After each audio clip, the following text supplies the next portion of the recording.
Uzun CSS dərsi 21-ci qism CSS 2 qırı arlıqı. CSS 2 qırı arlıq xarakterga padding orqali aniqlab berildi. Bu paddingni nihoyat ko'p ishlatamiz Torbat loyihasida.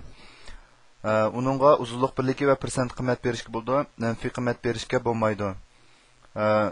Shu tövendikilar orqali usti o'ng, osti sol taraf qirorliqni belgilashga bo'ldi. Masalan, padding top usti, padding right o'ng, padding bottom osti, padding left sol ishki qirorliq qatorliqlarni belgilaydi.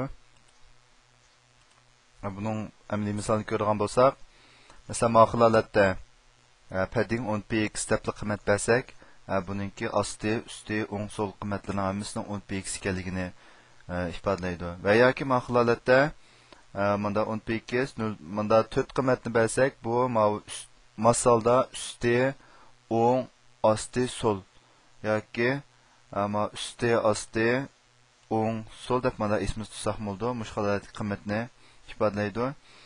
Ma'ning bilan yana holatdagi qiymat berish shakli ikkisi teng qiymatlik.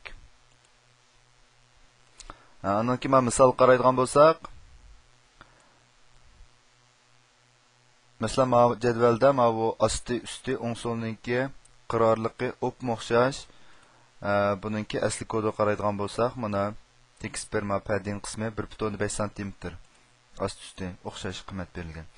Ammo jadvalda ishki qirorliqining usti-asti 0.5 cm, o'ng sol 2.5 cm deb belgilangan. Buni qanday belgilangan deganda, masalan, bu usti-asti qismi 0.5 cm, o'ng sol 2.5 cm ma'qul holatda qisqartib yozishga bo'ldi. Buni mushkul holatda belgilangan.